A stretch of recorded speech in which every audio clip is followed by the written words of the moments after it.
Welcome to all my friends with another video of economics branches of economics. आज हम इस video में discussion करेंगे। प्रीवियस वीडियो में हमने इसके डेफिनेशंस के बारे में बात किया था कि इकोनॉमिक्स है क्या। ठीक, तो आज हम डिस्कशन करेंगे इसके ब्रांचेस कौन कौन से हैं। तो देखिए, ब्रांचेस में यदि हम बात करें तो economics is usually divided into two branches.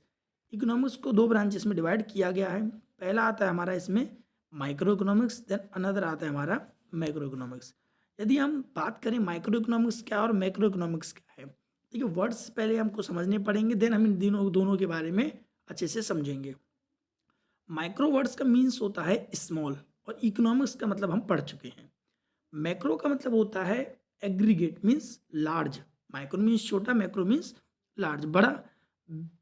तो और इकोनॉमिक्स का मतलब भी हम पढ़ चुके हैं। तो माइक्रो इकोनॉमिक्स और मैक्रो इकोनॉमिक्स, ठीक, इनमें हम किस चीज़ की पढ़ाई करेंगे वो हम डिफरेंस में भी जानेंगे।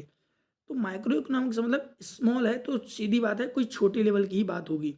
और यदि हम वहीं बात करें मैक्रो इकोनॉमिक्स की तो एक ब्रॉड होगा। ठीक, तो आइए हम दोनों के बारे में डिफरेंस समझते हैं अच्छे से, जो कि एग्जाम पॉइंट ऑफ व्यू के लिए हमारे लिए इंपॉर्टेंट है। देखिए यहाँ पे अच्छे से आपको एक्सप्लेन किया गया है यहाँ पर।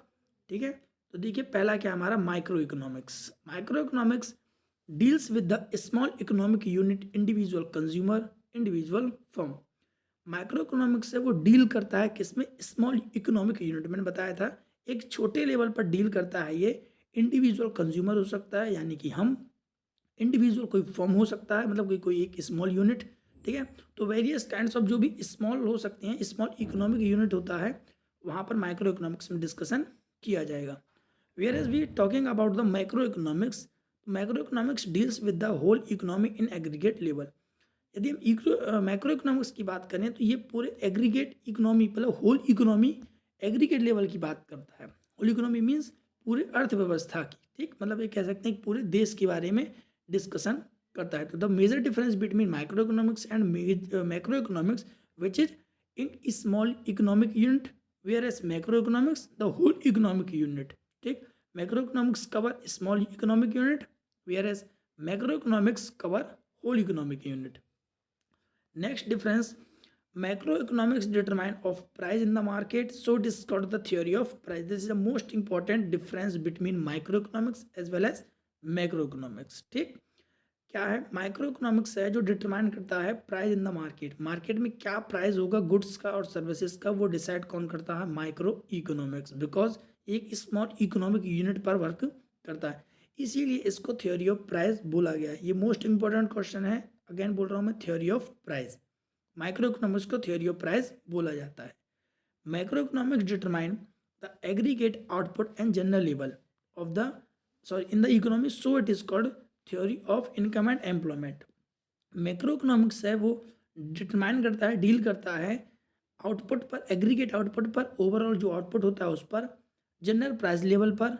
ठीक, इन द इकोनॉमी हमारी अर्थव्यवस्था में, सो इट इज कॉल्ड, इसको पूरा theory of income and employment बोला गया है। याद रखना, मैक्रो इकोनॉमिक्स को theory of income and employment बोला गया है। देन थर्ड डिफरेंस की यदि हम बात करें, micro economics deals with single economic variable like demand and supply. Micro economics है वो डील करता है सिंगल इकोनॉमिक वेरिएबल पर। ठीक है, जैसे कि डिमांड हो गया, सप्लाई हो गया, ये इंडिविजुअली होता है, तो इंडिविजुअल डिमांड, इंडिविजुअली सप्लाई। इसलिए वो क्या करता है, माइक्रो इकोनॉमिक्स मैंने बताया स्मॉल इकोनॉमिक यूनिट पर डील करता है, तो डिमांड एंड सप्लाई इसके फैक्टर्स हो जाएंगे। ठीक है ना, ये भूलना नहीं है, डिमांड और यहाँ पे ये सप्लाई। यदि हम वही बात करें हम किसकी, मैक्रो इकोनॉमिक्स की, तो macro economics deals with the more variables. अब मोर वेरिएबल्स कौन से हैं इसके, इसके जो मेन आ जाते हैं, ये आ जाते हैं एग्रीगेट डिमांड और aggregate supply, general price level, ये तीन है। मैक्रो इकोनॉमिक्स डील करता है वो एग्रीगेट डिमांड, मीन्स देखो डिमांड यहाँ है तो एग्रीगेट डिमांड यहाँ है, तो एग्रीगेट का मतलब हो जाता है एक लार्ज लेवल पर। ठीक है, एग्रीगेट का मतलब, और वहीं एग्रीगेट सप्लाई, फिर एग्रीगेट जनरल प्राइस लेवल। तो ये जो मैक्रो इकोनॉमिक्स डील करता है वो ब्रॉड लेवल पर करता है। यदि हम इसके प्रिंसिपल कंपोनेंट्स की बात करें तो देखिए यहाँ पर ये theory of consumer behaviour, consumer behaviour आगे ना, मतलब सिंगल एक व्यक्ति की बात की गई है तो कंज्यूमर बिहेवियर। और वहीं ये करता है थ्योरी ऑफ प्रोड्यूसर बिहेवियर, ये भी एक स्मॉल इकोनॉमिक यूनिट है। और थ्योरी ऑफ प्राइस हम पढ़ चुके हैं। यदि क्वेश्चन आ भी जाता है प्रिंसिपल कंपोनेंट कौन कौन से हैं, तो ये हमारे 3 होते हैं, तो कंज्यूमर बिहेवियर, प्रोड्यूसर बिहेवियर और थ्योरी ऑफ प्राइस। वहीं principal component of macro economics बात करें तो आ जाता है aggregate demand and aggregate supply. Inflation means Hindi में बात करें तो मुद्रास्फीति मीन्स महंगाई, और बीओपी बैलेंस ऑफ पेमेंट, ये इसके ब्रॉड कैटेगरीज हैं, ठीक, क्योंकि मैक्रो इकोनॉमिक्स इन पर ही डील करता है। देन आगे यदि हम बात करें तो purpose of micro economics is to analyse the market and determine price level.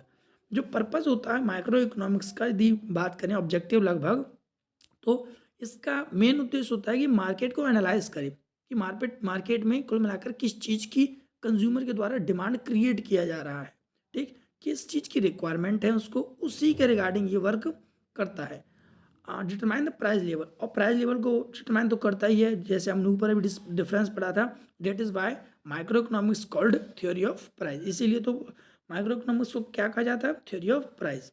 वहीं हम पर्पस बात करें मैक्रो इकोनॉमिक्स का, is to maximise national income and economic growth, ठीक है, यहाँ से याद रखना आप, मैक्सिमाइज नेशनल इनकम और इकोनॉमिक ग्रोथ, इन दो पर वर्क करता है, नेशनल इनकम पर और इकोनॉमिक ग्रोथ पर। इसको हम ब्रॉड आगे पढ़ते चलेंगे कि नेशनल इनकम क्या होता है, इकोनॉमिक ग्रोथ क्या है, इकोनॉमिक डेवलपमेंट क्या है, ठीक।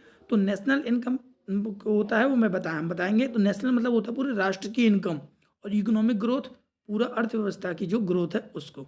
तो ये देखिए अभी तक जो डिफरेंस पढ़ रहे होंगे इसमें समझ में आ रहा होगा कि जो माइक्रो है वो बहुत छोटे लेवल पर वर्क कर रहा है, और मैक्रो है बड़े बड़ी बात कर रहा है। तो ये है ही, इसका रियलिटी मतलब भी यही है, एक्चुअल मीनिंग, कि मैक्रो इकोनॉमिक्स डील भी ब्रॉड लेवल पर करता है। अब लास्ट हमारा आता है डिफरेंस, वो है हमारा it was develop bye classical and new classical economist. इसको जो डेवलप किया गया है माइक्रो इकोनॉमिक्स को, वो क्लासिकल इकोनॉमिस्ट हमारे एडम स्मिथ और अल्फ्रेड मार्शल के द्वारा किया गया है। इसको कह सकते हैं, जो एडम स्मिथ हैं इनको हम फादर ऑफ मॉडर्न इकोनॉमिक्स भी बोलते हैं। तो एडम स्मिथ एक बहुत बड़े इकोनॉमिस्ट हैं, आप इनको नाम याद रखना, इंपॉर्टेंट है एग्जाम पॉइंट ऑफ व्यू से। देखिए मैंने जितने भी डिफरेंस बताए हैं, ईच एंड एवरी जो पॉइंट्स हैं इनमें से सब में से क्वेश्चन बन चुके हैं, ठीक, डेट इज़ वाई मैंने इसमें डिफरेंस इतने लिए हैं, अब इसको लर्न कर लेना। Then it was develop by the modern economist, इसको मॉडर्न इकोनॉमिक्स जो इकोनॉमिस्ट हैं वो J.M. कीन्स के द्वारा डेवलप किया गया है मैक्रो इकोनॉमिक्स वर्ड्स को, ठीक, जो मैक्रो इकोनॉमिक्स में है। तो J.M. कीन्स ने ये कह सकते हैं इसको क्या किया है, डेवलप किया है मैक्रो इकोनॉमिक्स को। अब जब मैक्रो इकोनॉमिक्स पढ़ेंगे तो J.M. कीन्स का नाम बहुत ज़्यादा आएगा, क्योंकि बार बार यूज़, क्योंकि उन्होंने ही एग्रीगेट डिमांड एग्रीगेट सप्लाई पर इन्होंने पर ही वर्क किया है, ये इक्विलिब्रियम पॉइंट्स होते हैं उन पर। वहीं जब हम माइक्रो इकोनॉमिक्स की बात करेंगे तो एडम स्मिथ ने जो डेफिनेशन दिया था और भी दिए थे, और अल्फ्रेड मार्शल, इन दोनों का ही वर्ड नाम होगा यूज, ठीक। तो ये थे हमारे डिफरेंस दोनों के बीच के, ठीक, micro economics and macro economics में, ठीक है ना। अब यहाँ से स्क्रीनशॉट ले सकते हैं, या फिर PDF के लिए आप मेरे को कॉन्टैक्ट नंबर आपको बिलो डिस्क्रिप्शन में मिल जाएगा। Then after you can get PDF form. तो थैंक यू, आपको समझ में आ गया होगा micro economics and macro economics, जो कि ब्रांच है हमारे इकोनॉमिक्स में, ठीक। आगे हम नेक्स्ट वीडियो में कवर करेंगे हम नॉर्मेटिव इकोनॉमिक्स और पॉजिटिव इकोनॉमिक्स। इससे भी क्वेश्चन बने हैं हमारे, वो कि मोस्ट इंपॉर्टेंट है। आपको वीडियोस मिल जाएंगी, आप जा करके हमारे प्लेलिस्ट पे जा करके इकोनॉमिक्स सेक्शन पे क्लिक करेंगे, आपको पूरी वीडियो मिल जाएंगी, ठीक है। नेक्स्ट वीडियो हम पॉजिटिव इकोनॉमिक्स और नॉर्मेटिव इकोनॉमिक्स का होगा। इग्नोर मत करना वीडियो को, क्योंकि वो भी इम्पॉर्टेंट है, क्योंकि हम ये अभी हमारे लिए पढ़ाई इम्पॉर्टेंट इसलिए है क्योंकि हमारे जो क्वेश्चंस हैं वो ईच एंड एवरी लेवल से बनते हैं, और ये नहीं पता चलता कहाँ से, क्योंकि पॉजिटिव और नॉर्मेटिव इकोनॉमिक्स दोनों से क्वेश्चन बने हैं हमारे, ठीक। तो होप सो आपने ये वाली वीडियो आपको समझ में आ गया होगा। Thank you.